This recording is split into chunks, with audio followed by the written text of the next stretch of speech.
Falënderit kryetar, deputet Kuvend Republikës Kosovës. Më 25 shkurt të këtij viti, gazeta ditore Zëri ka nxjerrë në pa një rjet të mirë organizuar nepotik në Kuvendin Komunal të Prishtinës dhe ndërmarrjet publike të komunës. Nga aty shihej qartë se si udhëheqësit e mëparshëm të Prishtinës nga radhët e LDK-s që kishin qeverisur me kryeqytetin për 14 vite rresht, ishin kujdesur që të mos lënë asnjë familjar të tyre pa punë dhe pozitë të rëndësishme në sektorin publik të komunës. Kryetari i LDK-s dhe atë botë kryetari i komunës, Isa Mustafa, e kishte punësuar në besën e vet Blerina Mustafa në ndërmarrjen publike banesore. Blerina kishte dajë Sabedin Haxhiun, kryeshefin e kësaj ndërmarrjeje. Ish kryesuesi i Kuvendit Komunal, tash kryesuesi i grupit të asamblesë të LDK-s, Sami Hamiti, e kishte punësuar gruan e tij, Valbona Hamitin, në të njëjtën ndërmarrje në pozitën zyrtare kryesore të financave.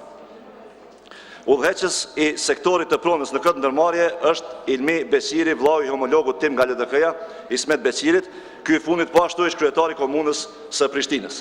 Në këtë ndërmarrje LDK ishte kujdesur që ta punësonte edhe të afërmin e ish kryetarit të saj, Fatmir Sejdiut, me emrin Granit Tahiraj. Por kjo nuk është e tëra.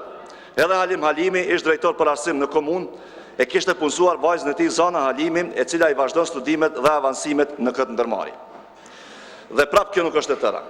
Kryeshefi i kompanisë regionale të mbeturinave pastrimi, Fejm Saliu, që është djali i tezës Sami Hamitit, njihet për punësime të mëdha që kanë ndodhur në kohën e tij, duke rritur numrin e punëtorëve të ndërmarrjes për më tepër se 100 veta. Fejm Saliu e ka të punësuar djalin e axhës së tij, Besnik Saliu, në të njëjtën ndërmarrje. Aty, në të njëjtën pozitë, është edhe nipi i Fejimit Ekrem Potera. Dhe prapë ky nuk është edhe i vetmi.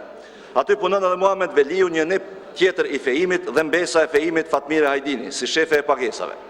Të gjitha këto janë në kundërshtim me ligjin për parandalimin e konfliktit të interesit. Për më tepër, këtu raportohet vetëm për 2 ndërmarrje publike, jo edhe për aspekte tjera të komunës. Tash, mund të supozojmë se ky artikull mund të mos jetë i saktë, por asnjë reagim deri tash nga LDK-ja për këto të gjetura nuk e kemi parë e as dëgjuar, që lën të kuptohet se artikulli është i saktë. Luftimi i nepotizmit është në interes të publikut. Nepotizmin e kemi të shpërfaqur gjithandej në sektorin publik në Kosovë. Komuna e Prishtinës, që deri vonë ishte udhëhequr nga LDK-ja, nuk bën të përjashtim. Kjo vetëm tregon se LDK-ja nuk është fare e ndryshme nga PDK-ja në qeverisje.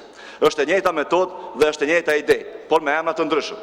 Ideja është shfrytëzimi i pushtetit për përfitime personale, e metodat janë nepotizmi, korrupsioni, keqmenaxhimi dhe të tjera që ju i dini shumë më mirë se unë. Ju falenderoj.